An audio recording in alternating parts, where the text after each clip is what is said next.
All right, we are ready for the sentencing of President Donald J. Trump. This should be pretty interesting to see how it plays out. Um, just check. I just told obviously that there will be no jail time for President Trump. The whole thing is meaningless. The whole thing doesn't really have any purpose other than just to label Trump as a convicted felon. Well, putting Trump or trying to put Trump in jail, the mugshot thing really worked well for the Democrats. I'm sure this is going to work out well too. So we'll see exactly how all of this plays out. But it does show that people in this country who hate Trump need to get their priorities right. If your priority is putting Trump in jail, there's a lot of other people that should be put in jail way before we even consider putting Trump in jail, I think. But obviously, everyone is entitled to think whatever they want, entitled to your own opinion. The main thing to remember is that God is good. God is good. God is great. And whew, here we are, another beautiful day. So I'm gonna go to this live because this I think it's a few minutes behind, but they did finally start Good morning. talking here. So I'm gonna cut to that so we can listen in. Yeah, it's about a few minutes behind here, but they will start talking. The audio is really low. Alluded to it. Just for the record, I want to make clear that Mr. Blanche is appearing virtually with Mr. Trump. And you're currently in Florida, is that correct? Yes, that's correct, Your Honor. Okay, and Mr. Trump's other attorney, Mr. Bovey, is with us in the courtroom. Pursuant to this court's decision and order dated January 3rd, 2025, Mr. Trump was given the option of appearing virtually. And subsequently, counsel for Mr. Trump informed this court that Mr. Trump had elected to waive personal appearance and appear virtually. The position of sentence in this matter is permitted in New York, and I direct your attention to the matter of People v. Reyes, 72 Miscellaneous 3rd, 1133, 2021. Before turning to the matter of sentencing, I want to confirm that the people and defense counsel have both received copies of the probation report. You have not? Thank All right, let the record reflect that the people are being handed a copy now. I'm Mr. guess Bovey's being handed a copy. I'm guessing that's the judge talking. It's very low, and he already sounds defeated. But he's being backed into this corner now, where they have to. The Supreme Court ruled pretty much that they have to sentence Trump now. So he's got to sentence Trump, and then Trump can appeal this. So that's the way that it's going to work. Trump got really close to having the Supreme Court yesterday step in and say nope, but only 4 of the Supreme Court justices voted to stop all of this nonsense from happening. So that's how it is sometimes. Sometimes you win some, sometimes you lose some. So I will go back. Got too many screens open. Why don't you take some time and look at it? It's Okay. audio's so low, and there's no subtitles.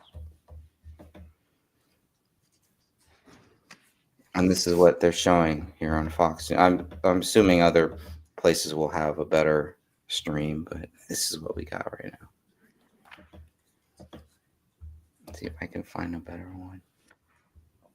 While the parties look at the probation report, Mr. Blanche, I'd like to confirm that you received an e-copy of the report. Yes, Your Honor. We received a copy this morning, and I have it in front of me. Is there anything about that report that you would like to put on the record? Nothing other than the fact that that some of the facts and procedural history, especially involving other cases, are not up to date because of what's happened since the date of the report. But otherwise, given what we expect is happening today, nothing. Okay, thank you. Yeah, that is the judge talking.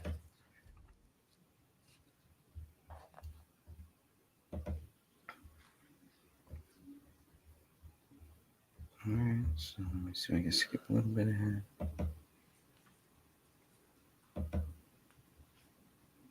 Class E felonies.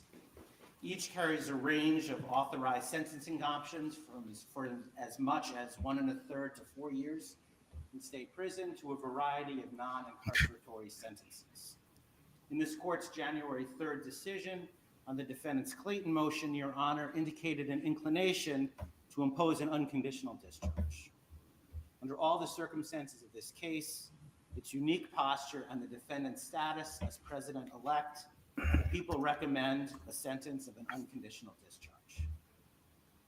In finding the defendant guilty in this case, the jury necessarily found unanimously that the defendant falsified 34 separate entries in his business records. It's not With true. the intent to defraud, which included an intent to commit or conceal a conspiracy to promote his own election by unlawful means. Having presided over the trial, Your Honor is very familiar with the conduct, its seriousness, and the overwhelming evidence to support the jury's verdict. I'm certainly not going to rehash that now. In last week's decision on January 3rd, this court referred to the gravamen of the defendant's conduct, his criminal conduct in this case, as constituting, quote, premeditated and continuous deception. The verdict was delivered by a jury that was carefully chosen using an extensive questionnaire based on suggestions from both parties and after thorough questioning of the prospective jurors by both sides. The verdict in this case was unanimous and decisive, and it must be respected. As this court has observed, quote, the sanctity of a jury verdict and the deference that must be accorded to it is a bedrock principle in our nation's jurisprudence. The defendant's conduct before, during, and after this trial also merits consideration. Instead of preserving, protecting, and defending our constitutionally established system of criminal justice, the defendant, the once and future President of the United States, has engaged in a coordinated campaign to undermine its legitimacy. This is ridiculous.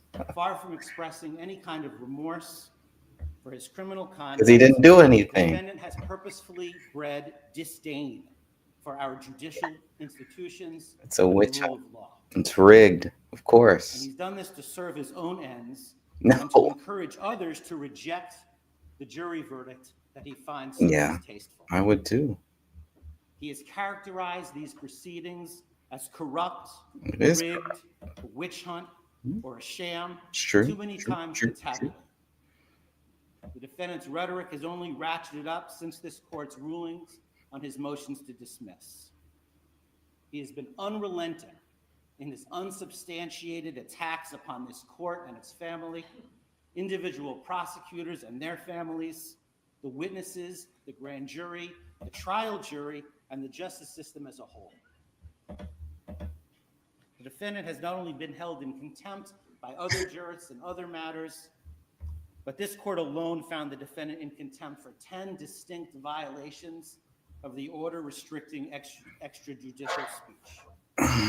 In his legal filings, the defendant has used dangerous rhetoric in leveling accusations of intentionally unlawful and unconstitutional conduct on the part of this court and the prosecution. As this court has noted, the defendant's conduct, quote, constitutes a direct attack on the rule of law itself.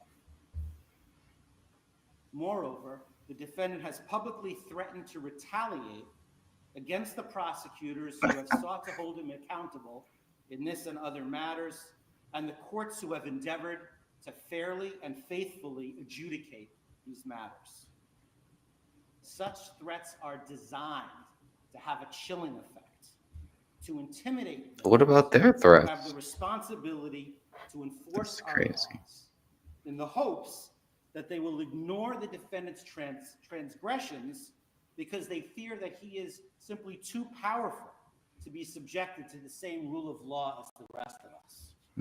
Because he's innocent. It was rigged. In his 2024 end-of-year report, United States Supreme Court Chief Justice Roberts warned of the dangers of such conduct. Quote, public officials too, regrettably, have engaged in recent attempts to intimidate judges. For example, suggesting political bias in the judge's adverse rulings without credible basis for such allegations, end quote. Chief Justice Roberts continued, quote, Attempts to intimidate judges for their rulings are inappropriate and should be vigorously opposed. Public officials certainly have a right to criticize the work of the judiciary, but they should be mindful that intemperance in their statements when it comes to judges may prompt dangerous reactions by others. Chief Justice Roberts also spoke of the dangers of disinformation, which are, quote, magnified by social media, which provides a ready channel to instantly spread rumor and false information. Put simply, this defendant has caused enduring damage to public perception of the criminal justice system and has placed officers of the court in harm's way. In the probation report, which we just received this morning, the author, having interviewed the defendant, noted that the defendant sees himself as above the law and won't accept responsibility for his actions. He didn't do anything wrong. Consistent with everything else that we've seen. Now, in a typical case, both the offense conduct and these other exacerbating factors would impact the appropriate sentence. But in this case, we must be respectful of the office of the presidency and mindful of the fact that the defendant will be inaugurated as president in 10 days. Any undischarged portion of a sentence has the potential to interfere with the defendant's performance of the duties of his office. As a practical matter, the most sensible sentence prior to his inauguration is an unconditional discharge. The court has expressed an inclination to do exactly that because, in the court's words, quote, the most viable solution to ensure finality and allow defendant to pursue his appellate options. To proceed to sentence. Blah, blah, blah. Now, as you know, in New York, a conditional discharge is authorized by penal law, quote, if the court, having regard to the nature and circumstances of the offense and to the history, character, and condition of the defendant, is of the opinion that neither the public interest nor the ends of justice would be served by a sentence of imprisonment, and that probation supervision is not appropriate. An unconditional discharge is authorized if a conditional discharge is authorized and quote, if the court is of the opinion that no proper purpose would be served by imposing any condition upon the defendant's release. Because these crimes are felonies, the court must set forth in the record the reasons for its action. The American public has the right to a presidency unencumbered by pending court proceedings or ongoing sentence-related obligations. But imposing this sentence ensures that finality.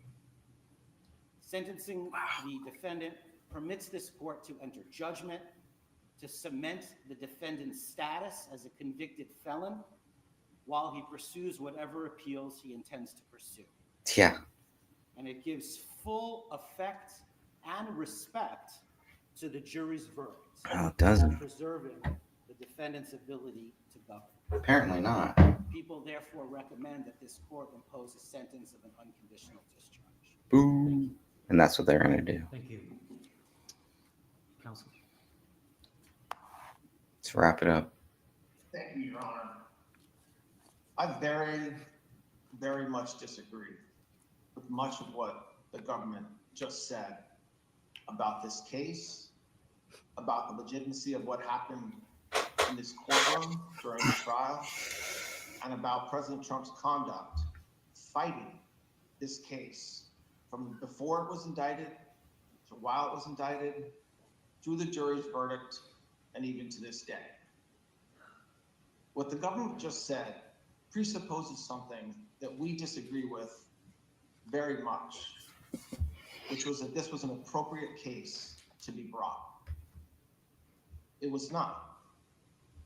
This case, without a doubt, knowing everything we know about the timing of the investigation, the fact that multiple prosecutors looked at the facts of this case, including prosecutors within the district attorney's office in New York County, and made a decision not to bring charges. As the court knows, shortly after President Trump announced his intention to run for re-election, this case was started for what amounted to a third time, which brings us ultimately to where we are today. A lot of what the government just said presupposes that this case is legally appropriate and that the charges that were brought by the people were consistent with the laws of New York. Again, we very much disagree with that, and as everybody has been noted, because it's true, we certainly intend on appealing that. And it's not, by the way, just counsel and President Trump that feels that way. There's many, many, many legal experts that share the same views that I just said, which is that legally this case should not have been brought, both based on the facts that were established at trial and also on the legal basis for which they were brought. But it's also not just the legal experts, not just counsel, and not just President Trump, but the majority of the American people also agree that this case should not have been brought. I mean, the interesting thing about the fact that there was a trial for the first time in our history, a criminal trial during an election season, is that the American voters got a chance to see and decide for themselves whether this is the kind of case that should have been brought. And they decided. And that's why in 10 days, President Trump is going to assume the office of the President of the United States. And certainly we're here for the court to sentence President Trump to an unconditional discharge. And for that, it's a very sad day. It's a sad day for President Trump and his family and friends. But it's also, in counsel's view, a sad day for this country, because this was a case, without a doubt, that was brought by a district attorney who promised that he would go after President Trump if elected and felt like he had to go through with that promise. And so that's sad. And I hope, and I know that President Trump shares this view, that this will never happen again in this country. And so we certainly understand where we are today. We very much intend on pursuing an appeal of this verdict and what happened during this investigation.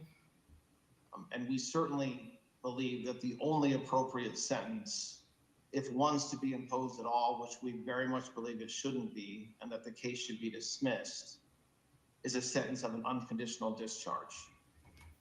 Thank you. Thank you. Would your client like to be heard? Yes, thank you, Your Honor. This has been a very terrible experience. I think it's been a tremendous setback for New York and the New York court system. This was a case that Alvin Bragg did not want to bring. He thought it was, from what I read and from what I hear, inappropriately handled before he got there. A gentleman from a law firm came in and acted as a district attorney. And that gentleman, from what I heard, was a criminal or almost criminal in what he did. It was very inappropriate. It was somebody involved with my political opponent. Part of the records that we're talking about, they're saying, I just noticed where he said I was falsifying business records. Well, the falsification of business records, as they said, was calling a legal expense in the books where everybody could see them, a legal expense. In other words, that legal fees or legal expense were put down as legal expense by accountants. They weren't put down by me, they were put down by accountants. I didn't call them construction, concrete work. I didn't call them electrical work. I didn't call them any. They called a legal fee or a legal expense a legal expense. And for this, I got indicted. It's incredible, actually. Now, if you look, my attorney alluded to it, the top legal scholars and legal pundits in this country, the ones that are quoted all the time on television, that are making their views felt and highly respected people, have said, everyone, virtually everyone that I know of, haven't seen any to the contrary, not one. And none of these people are not exactly friends of mine, to put it mildly. but they all said this is a case that should have never been brought. It's an injustice of justice. Very respected Jonathan Turley, Andy McCarthy, Judge David Rifkin, a wonderful man who just passed away, by the way, Greg Jarrett, Ellie Honig from CNN, of all places. CNN said that, Paul Ingratian, Alan Dershowitz, they all said this is not a case that should be brought. It's not, think about it, legal expenses are down as legal expenses, and I get indicted for business records. Everybody should be so accurate. It's been a political witch hunt. It was done to damage my reputation so that I'd lose the election, and obviously that didn't work. And the people of our country got to see this firsthand because they watched the case in your courtroom. They got to see this firsthand, and then they voted, and I won and got the largest number of votes by far of any Republican candidate in history, and won, as you know, all 7 swing states, won conclusively all 7 swing states, and won the popular vote by millions and millions of votes. And they've been watching your trial, so they understood it. I wasn't allowed to use the lawyer-client privilege or the reliance on counsel. I had a lawyer that made this deal, and he admitted that. And he was also a totally discredited person. We weren't allowed to use the information from the Southern District that totally discredited him. It wasn't allowed to be put in. And that was terrible, unbelievable. And this is a man who's got no standing. He's been disbarred on other matters, unrelated. And he was allowed to talk as though he were George Washington. But he's not George Washington. He shouldn't have been allowed. The Southern District did a book of approximately 28 pages where I've never seen anything like it. They excoriated him. You wouldn't let it be put into evidence. So he was able to testify as a witness, and I think it's a disgrace to the system. I was under a gag order. I'm the first president in history that was under a gag order where I couldn't talk about aspects of the case that are very important. I guess I'm still under, so probably I won't do it now. I assume I'm still under a gag order. But the fact is that I'm totally innocent. I did nothing wrong. They talked about business records, and the business records were extremely accurately counted. I had nothing to do with them. That was done by an accountant or a bookkeeper who I think gave very credible testimony and was corroborated by everybody that was asked.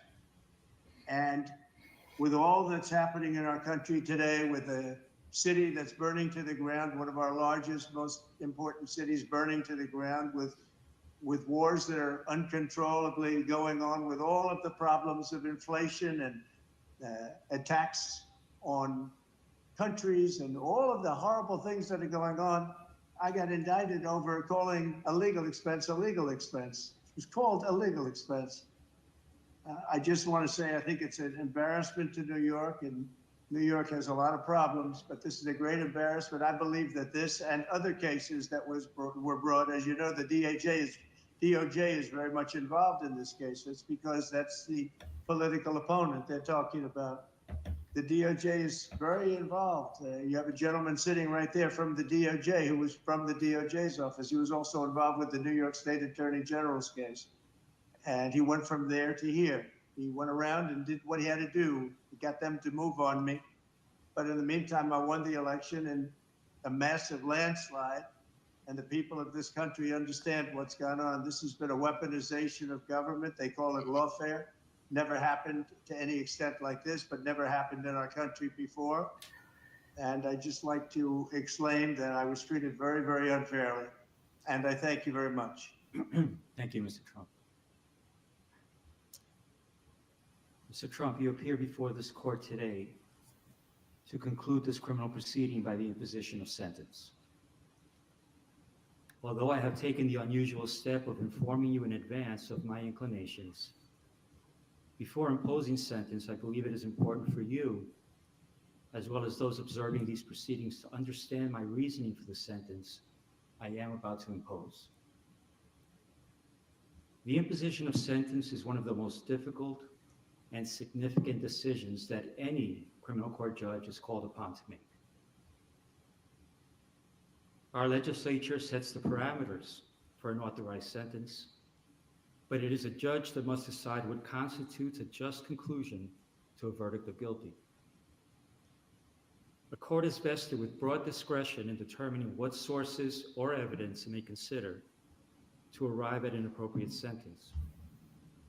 In doing so, the court must consider the facts of the case along with any aggravating or mitigating circumstances.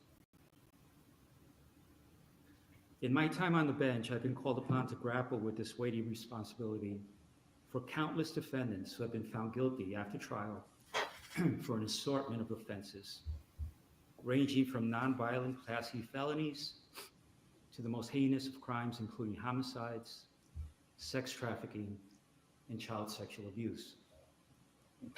The task is always difficult and deserving of careful consideration, whether the sentence be an unconditional discharge or incarceration of 25 years to life. However, never before has this court been presented with such a unique and remarkable set of circumstances. Indeed, it can be viewed fairly that this has been a truly extraordinary case. There was unprecedented media attention, public interest, and heightened security involving various agencies. And yet, the trial was a bit of a paradox because once the courtroom doors were closed, the trial itself was no more special, unique, or extraordinary than the other 32 criminal trials that took place in this courthouse at the same exact time. Jury selection was conducted, the same rules of evidence were followed, opening statements were made, witnesses called and cross-examined, evidence presented, summations delivered, the same burden of proof was applied, and a jury made up of ordinary citizens delivered a verdict. And it was all conducted pursuant to the rules of procedure and guided by the law. Of course, part of what made it feel somewhat ordinary was the outstanding work, preparation, and professionalism of the clerks, court officers, court reporters, security personnel, and the entire staff of this building who did their jobs as they would with any other criminal trial. So while one can argue that the trial itself was in many respects somewhat ordinary, the same cannot be said about the circumstances surrounding this sentencing. And that is because of the office you once occupied and which you will soon occupy again. To be sure, it is the legal protections afforded to the office of the President of the United States that are extraordinary, not the occupant of the office. The legal protections, especially within the context of a criminal prosecution, afforded to the office of the President have been laid out by our founders, the Constitution, and most recently interpreted by the United States Supreme Court in the matter of Trump versus the United States, which was decided on July 1st, 2024.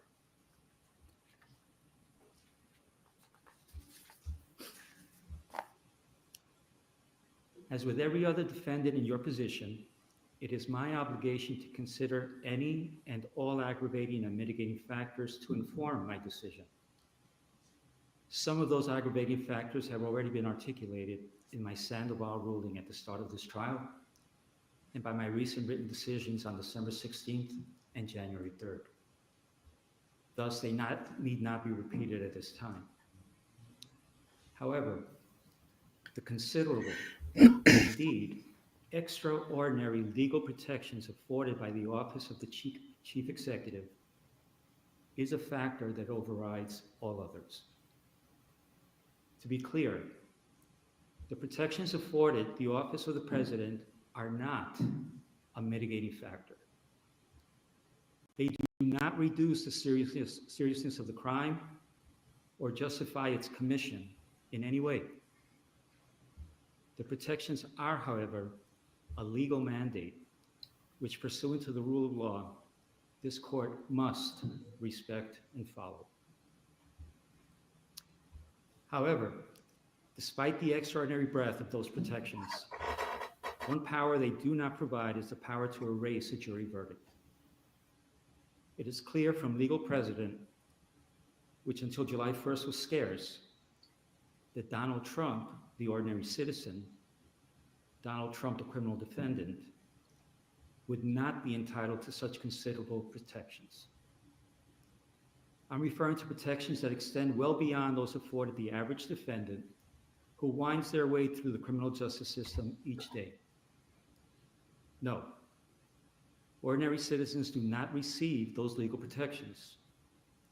It is the office of the president that bestows those far-reaching protections to the office holder. And it was the citizenry of this nation that recently decided that you should once again receive the benefits of those protections, which include, among other things, the Supremacy Clause and presidential immunity. It is through that lens and that reality that this court must determine a lawful sentence. After careful analysis, in obedience to governing mandates, and pursuant to the rule of law, this court has determined that the only lawful sentence that permits entry of a judgment of conviction without encroaching upon the highest office in the land is an unconditional discharge, which the New York State Legislature has determined is a lawful and permissible sentence for the crime of falsifying business records in the first degree. Therefore, at this time, I impose that sentence to cover all 34 counts. Sir, I wish you Godspeed as you assume your second term in office. Thank you. There it is. There it is. Let's go in here. Some.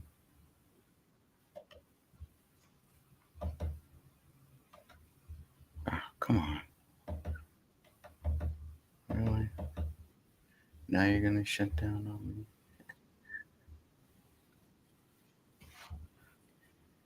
Oh, boy.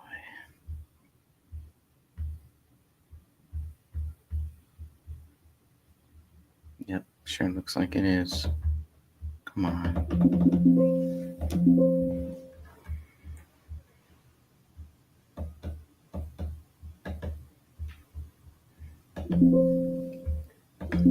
I just lost everything.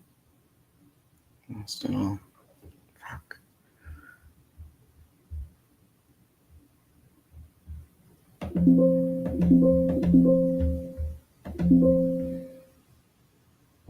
To restart the browser.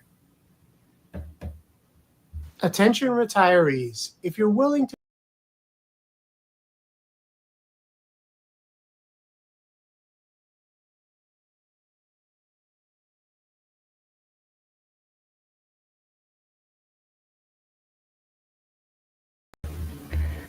All right, very strange there, but I think I'm back. Go here. Let's take a look. See here. On his forehead that he is a convicted felon. How does all of this strike you? I'll tell you how it strikes me. When you look at cases throughout history, not just in the United States, but really all over the world, this will be remembered as one of the worst.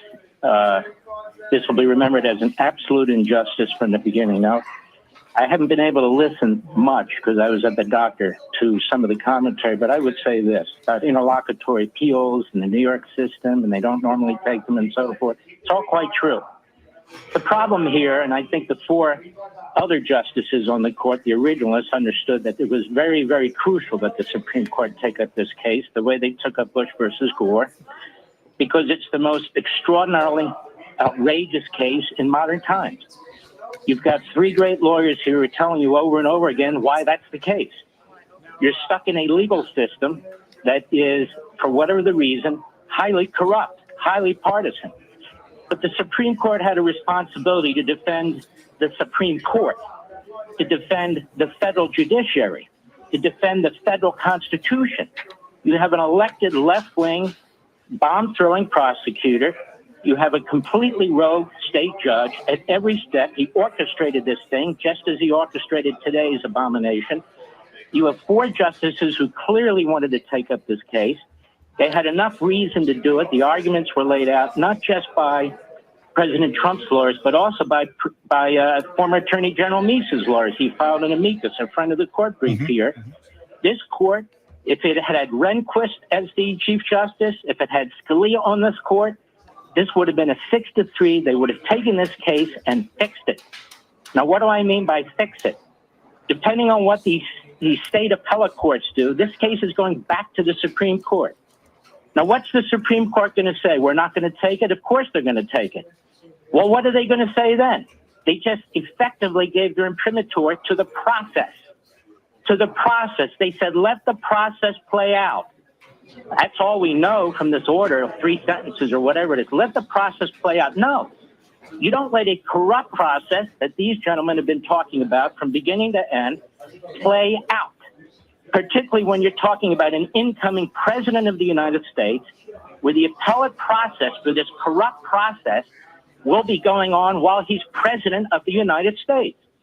So this court had an extraordinary responsibility, like it rarely does, to set this straight. And now the precedent is set. That is that you will be able to drag candidates, maybe for president, some DA, through a corrupt process that has to play out all the way to the end until the Supreme Court's going to look at it. I strongly disagree with what Roberts and Barrett did here, throwing with the 3 typical hardliners on the left. I strongly agree with, I think, is the impression of the 4 other justices. It was close, it was 5-4, who probably said, no, we've got to fix this situation now. We cannot give our court imprimatur to this process. So they did not defend the federal judiciary. They did not defend the federal constitutional system. They did not which he could have been sentenced to more than 1 year. So even though he didn't get any time, he's still a felon because he could have gotten more than 1 year. So, yeah, there are collateral consequences that will follow him to the grave, which is why this needs to be appealed. And the sooner they get it to federal court, the better his chances are. All right. Gentlemen, stand by for just a second because we want to add now to the conversation with Mary Catherine Ham, Fox News contributor and the host of Getting Hammered.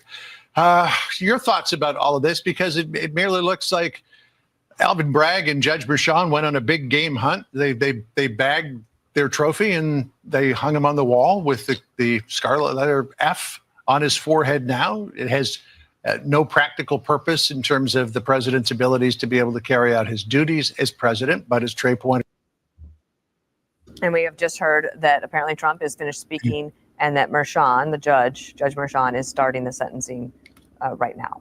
And in wrapping up, Trump said that this is a great embarrassment to the state of New York. And then Jonathan pointed out this idea that Michael Colangelo left his position as a deputy or assistant attorney general at the Department of Justice to take on the mantle of a humble state prosecutor for this case.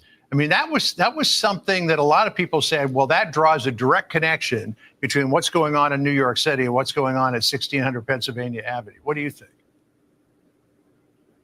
Well, it is interesting that in these final remarks, Trump is opening up about many of these issues. He's raised some of these themes before, but he was also under a gag order, something that many of us felt was excessive. You had this acting New York justice in Manhattan effectively controlling the leading candidate for the presidency on a subject that was important to many voters. Many voters saw what Merchan did in his courtroom as raw lawfare and saw these types of cross-pollination that you just raised, John, as evidence of that. And I think that, in my view, that's the verdict that is going to be unassailable here. I don't think this case is likely to be upheld. I hope it will not be. But I think that the verdict on the New York court system is going to really stand the test of time. This was where the New York court system failed in a spectacular fashion, allowed people like Bragg, Attorney General James, and others to weaponize their system. It's going to take years for New York to regain a sense of legitimacy in the eyes of many citizens, including many business people who look at this and say, but for the grace of God, go I. But the one thing that I think that Trump can take some solace in is that he can now appeal this case in whole. And as Andy was talking about, there are some just glaring, in my views, reversible errors. I agree with Andy that the one that takes my breath away, even beyond the fact that I think this is a made-up criminal case with a made-up crime, is that the judge did not require the jury to unanimously agree on what happened. That is, in order to zap that dead misdemeanor into life, they needed this secondary crime. What was Trump trying to hide? What was he trying to achieve? Mershon just said, come up with anything. It doesn't matter. You just choose on this menu, and you don't even have to tell us what you actually think happened in this case.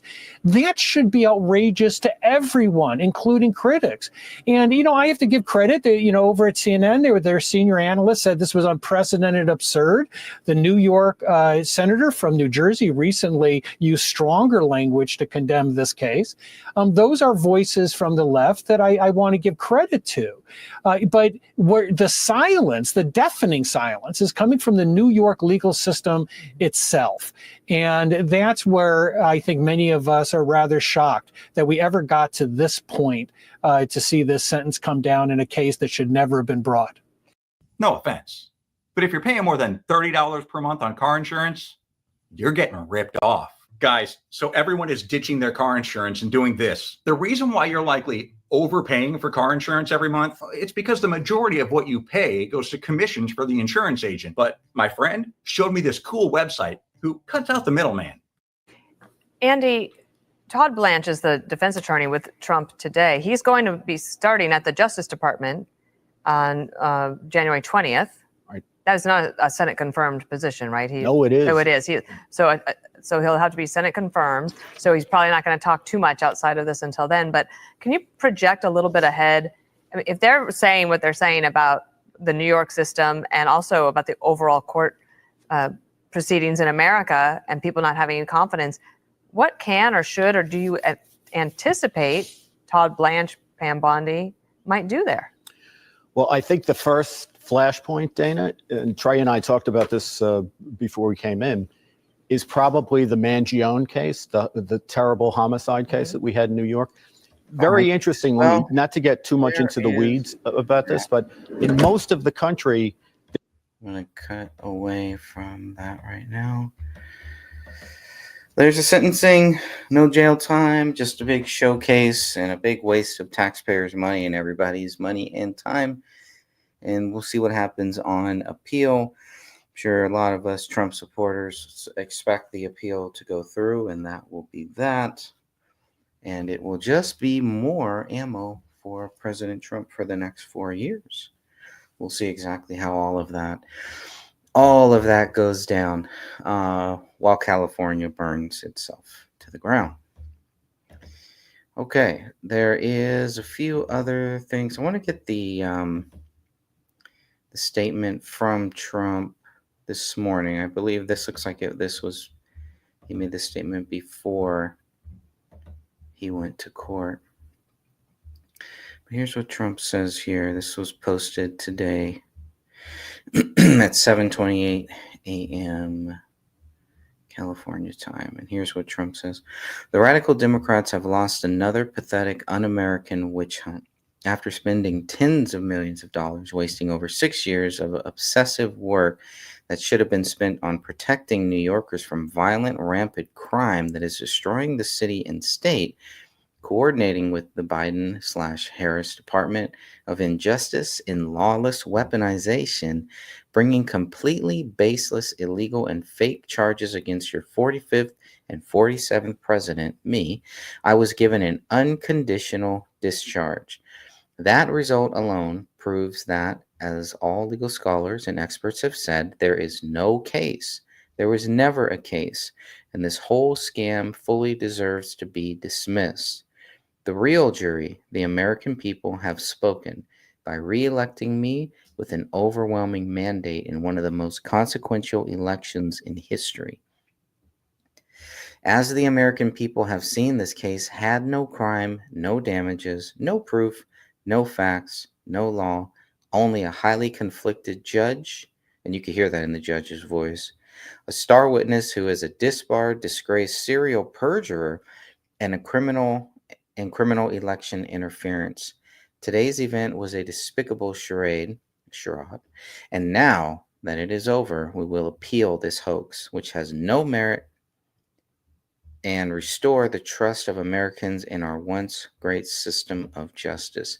Make America great again. All right, there you go.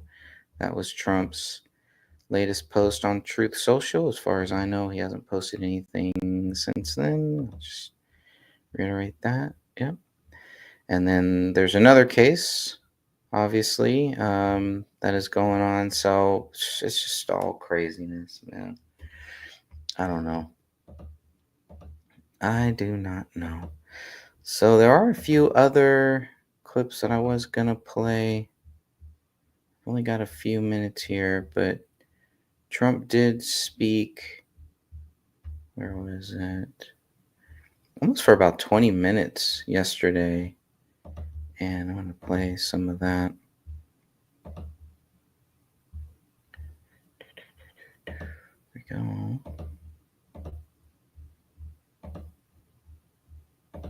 So it's an honor to have the press, and these are people that aren't timid, they're not afraid of the press. If you'd like to ask a couple of questions, you may. We had a very beautiful day celebrating a very nice man, a good man, great humanitarian, Jimmy Carter's funeral. And thought it was a beautiful service, and it went very well.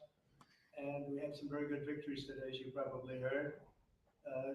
Go ahead, any questions? President Trump, just a few minutes ago, the Supreme Court ruled that they are not going to slow down the sentencing. It's on for tomorrow. Now what? Well, they called for an appeal, and as you know, they acknowledged what the judge said about no penalty, and there's no penalty. But we're going to appeal anyway, just psychologically, because frankly, it's a disgrace. It's a judge that shouldn't have been on the case. He's a highly conflicted judge, and they called for an appeal. So I read it, and I thought it was a fair decision, actually. So I'll do my little thing tomorrow. They can have fun with their political opponent. As you know, I'm under a gag order from a judge. This is the first. This was an attack of a political opponent. And if you take a look at it, I'm not supposed to be talking about it, so I won't. I'm the first president and probably one of the first candidates in history that's under attack with a gag order, where I'm not allowed to speak about something. And they ought to find out what that's all about. And this is a long way from finished. And I respect the court's opinion. I think it was actually a very good opinion for us, because you saw what they said. But they invited the appeal, and the appeal is on the bigger issue. So we'll see how it all works out. I think it's going to work out well. We beat Jack Smith. He's back, I hope, at The Hague, but I don't think he should be there either. He puts people in very bad positions, like giving people death penalties. I will tell you, Jack, he is a disgrace. We won all of those cases. We won most of the other cases, or they're limping along. We've had a lot of lawfare. These are all people that understand what's going on here very badly. This was an attack on the Republican Party. This was an attack on the Republican candidate who just won an election by record numbers, the highest number of Republican votes by far ever gotten. And we won all swing states, 7 swing states. We won the popular vote by millions of people. And that was the real vote. And I said it a long time ago, the real vote is that, and they tried to stop that from happening. They tried to stop this election from happening, or to bloody somebody up so badly they couldn't win, and the people got it. And again, we won by the largest number. Nobody's ever seen anything like that. It was conclusive. It was a massive, they say, the most consequential election in 129 years. And these people, the people know everything that you're asking. They've been studying this for 2 years as it went along, and hopefully it'll never happen again, an attack on a political opponent. So Peter will be appealing the decision. They're asking for an appeal, and that's on the fact, on what's going to happen, much more importantly than tomorrow. Off the top, you mentioned the Carter funeral today. What were you talking to Barack Obama about? It did look very friendly, I must say. I thought you guys hated each other. I didn't realize it, how friendly it looked. I saw it on your wonderful network just a little while ago before I came in, and I said, boy, they look like two people that like each other. And we probably do. We have little different philosophies, right? But we probably do. I don't know, we just got along, but I got along with just about everybody on that. We met backstage, as you know, before we went on. And I thought it was a beautiful service, but we all got along very well, which is good. In California, what specifically do you think Gavin Newsom and Karen Bass could have done differently to prepare for this $50 billion fine? Well, we have great governors in this room, and if you look at the way they're states, I think I can say without exception, anybody doing poorly in here? I don't think so. I mean, without exception, we have great governors here that have done a great job with their states. And I don't think, and you'll probably, if there's a weak link, you're gonna find it and you're gonna be asking the next question to that person. Gavin Newsom had an opportunity to have millions of gallons a week, a day, millions and millions of gallons come down from the north. And I was able to get him federal approval from that, from the Department of Commerce of all departments. I didn't realize it would go through Commerce. I would have thought environmental, but it goes through Commerce. I got all of the approvals, and he said, I don't want to sign it. I don't want the water. We don't need the water. I said, you need the water. Your reservoirs are empty, the whole place. You need the water. That was 5 years ago. And I had it all done. The work was all done. We sent it to him. He refused to sign it. And if you noticed yesterday, the hydrants were empty. They didn't have any water, many of them. They said 20%, but now I just heard 50%, and now none of them have water, and that fire's still raging. He turned that down. I was going to give him unlimited water. It would come down, it really comes down from the north, way up north, including parts of Canada. It's so much water that they wouldn't know what to do with. Just the opposite would have happened. And that's the reason that this happened. He wouldn't do what we wanted, and we're going to force that upon him now. But it's very late, because I think it's one of the great catastrophes in the history of our nation. This is not just in Los Angeles. I've never seen anything like that, devastation. And we're talking about homes that cost $200, $300, $400 million. Nobody's ever seen anything like it. People that, and very influential people worldwide. I don't know that they ever go back either, because they weren't happy with California. They weren't happy with Gavin Newsom. They weren't happy with their whole lifestyle there, with the crime being out of control, all the other problems. They were not happy. And it's going to be very interesting to see whether or not they're going to build, or whether somebody else is going to build and build a much lesser home. These were the most expensive homes outside of Palm Beach County. I see a list outside of Palm Beach. These were the most expensive homes anywhere in the world. And I think a lot of them are just not going to go back and build it. Plus, they don't want to be part of a construction site. They don't want to, they're building a home, another one's building, they're building in front of them, behind them, alongside of them. So I think it's a tragedy. I think it's an incredible tragedy. It's also a tragedy for a tax base. And the governors know exactly what I'm talking, and I'd like to hear anybody talk about that. But if you're the governor of a state and you lost thousands of very rich people that were paying a lot of taxes and weren't happy about it, and weren't happy about what's happened to California, which has all the advantages of greatness, but they've had horrible politicians. I think that Gavin is largely incompetent, and I think the mayor is largely incompetent, and probably both of them are just stone cold incompetent. What they've done is terrible. Would anybody have a comment on that? Because when you talk about losing the tax base, you're losing a lot of, you're going to lose a lot of those people permanently. Those people pay billions of dollars in taxes. Governor, what about you? We got some great property in Louisiana. Well, they'll be moving to a lot of your states. They'll be moving to Florida, I can tell you. I know that. But they're going to be moving to, you're going to pick up a lot, Texas. So it's a rough situation. I've never seen, I think it's one of the great catastrophes in the history of our country. Not even believable. President Biden's term almost over. Before he goes, there's talk that he might trade a Gitmo al-Qaeda detainee, Mohammed Rahim, for 3 American hostages held by the Taliban. Should he do that? Well, I haven't looked at it. I will be looking at it. They show. What's your credit card debt balance? If it's $10,000 or more, here are 3 easy solutions you can start implementing today. Tomorrow morning, they're showing me that there's a trade on.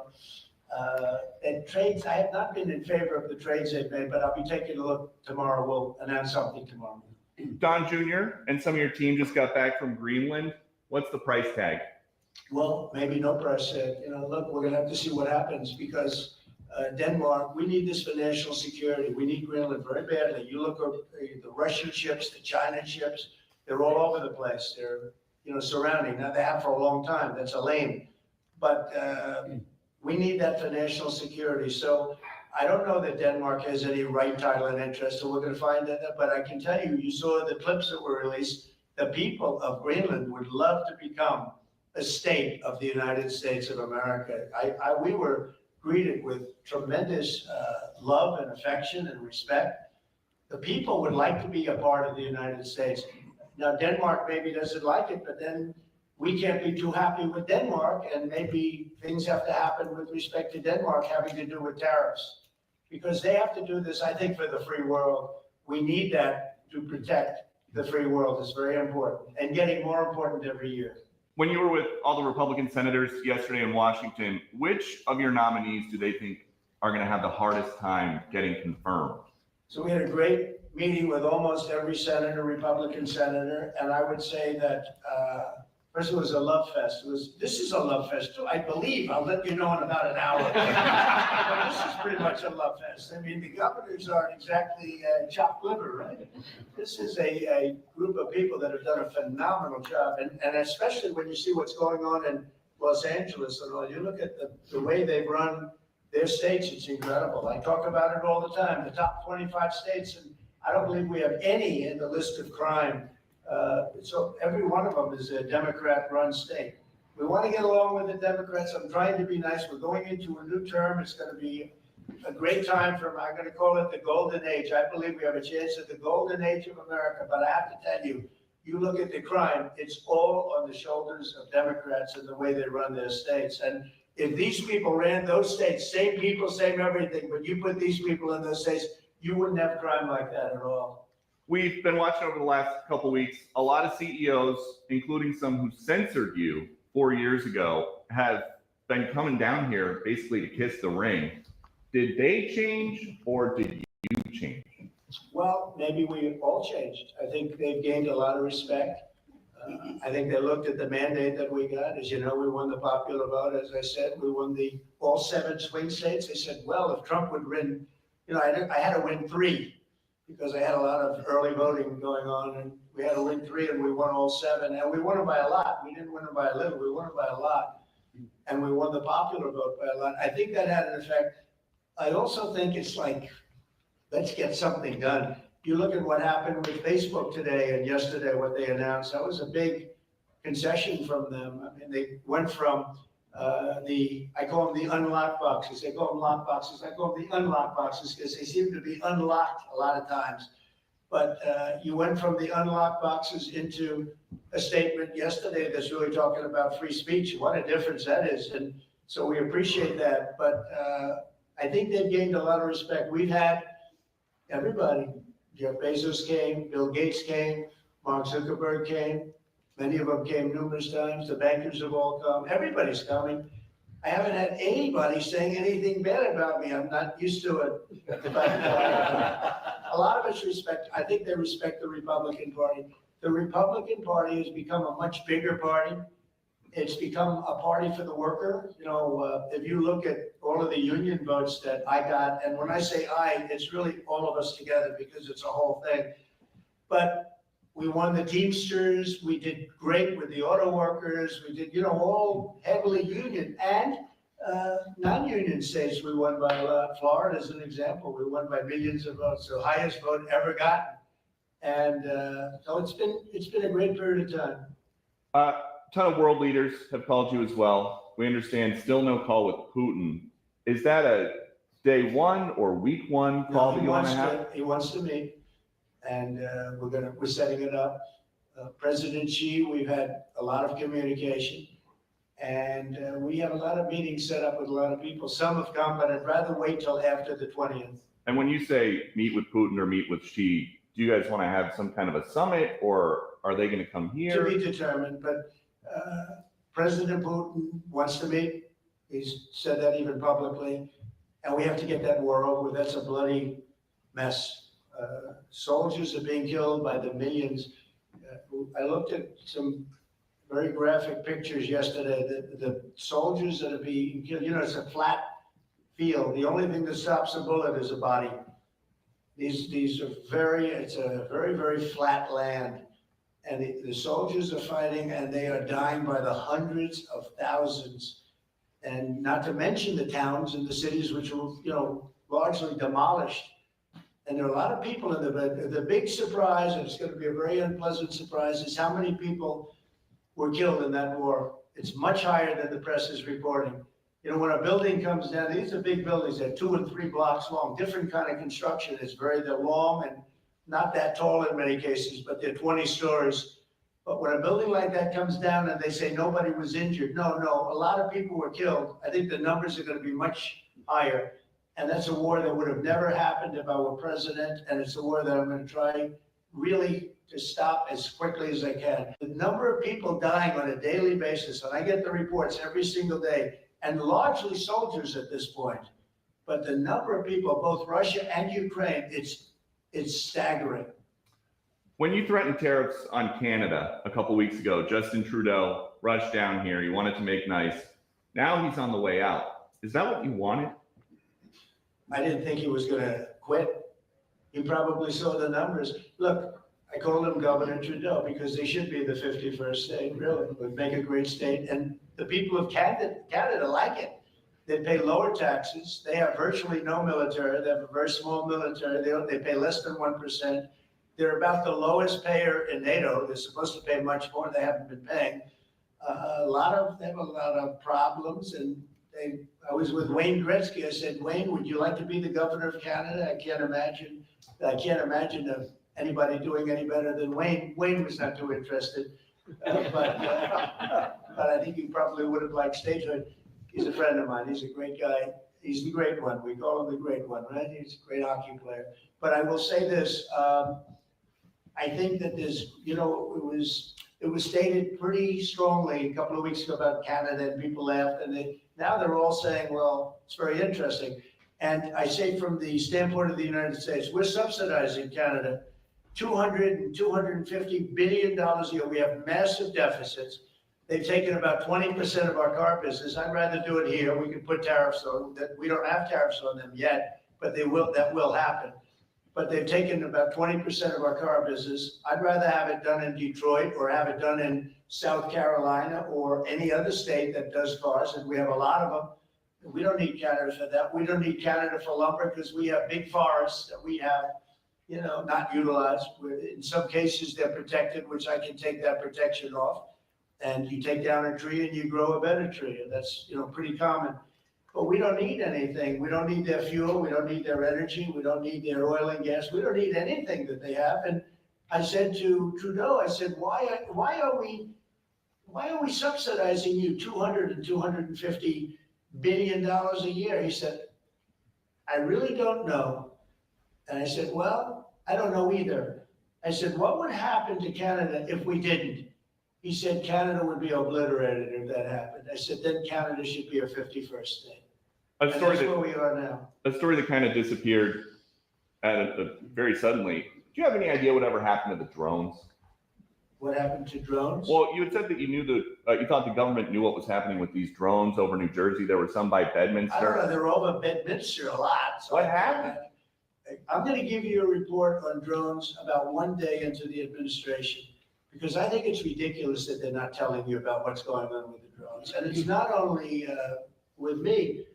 Glenn was telling me today that in Virginia they have drones all over the place too, and nobody's reporting it. I don't know why they're not. Do you want to say something about that? Just one quick comment, which is we are home to the largest naval base in the world in Quantico, and we house a lot of the SEAL teams and have a huge national security infrastructure. And now for 2 years running, we have had drone incursion over secure airspace, and we still don't know why. And I think that's absolutely unacceptable. And I think President Trump and the new leadership coming in, I think will work diligently to understand who's behind this and what we do in order to stop the digital surveillance of all of our secure infrastructure. Is it dangerous? Well, I can tell you this, while we were dealing with a terrorist attack in New Orleans, we had drones being flown over our nuclear reactors in Louisiana. And we brought that attention to the FAA. We've been asking the FAA to give these states the ability to mitigate these drones. And it's sitting on some bureaucrat's desk. And that's real. Nobody knows. They don't want to talk about it.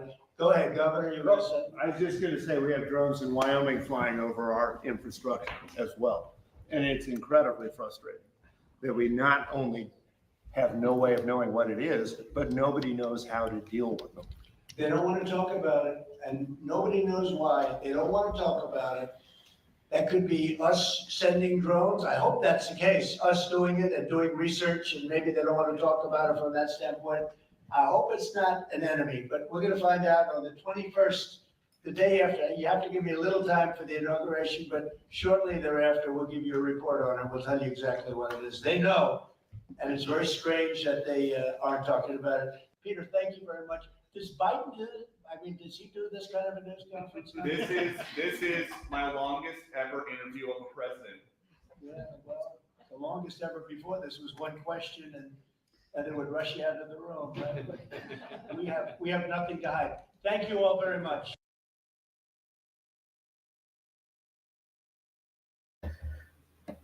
All right, I think that's a great place to end it right there. What more can really be said? I haven't heard anything new that Trump is going to speak about it anymore. So I'm sure at some point he will. And of course, he's going to hold a big rally coming up soon here that we're looking for. I think it's the day before January 20th. So the day before inauguration. So we'll see how all of that plays out. But it's pretty cool. It's pretty interesting stuff here. So regardless of what they do, what they hit him with, he always hits back and always seems to come out on top and always is in the process of making America great again. Trumpomania will be running wild for the next 4 years with RFK Jr. as well. MAGA and MAHA 2025. This is going to get interesting, especially when the confirmations start. So I'll be premiering a few other clip videos from just some past stuff, just getting caught up with that. God bless you all. Remember, Jesus Christ loves you. And until next time, have a great one.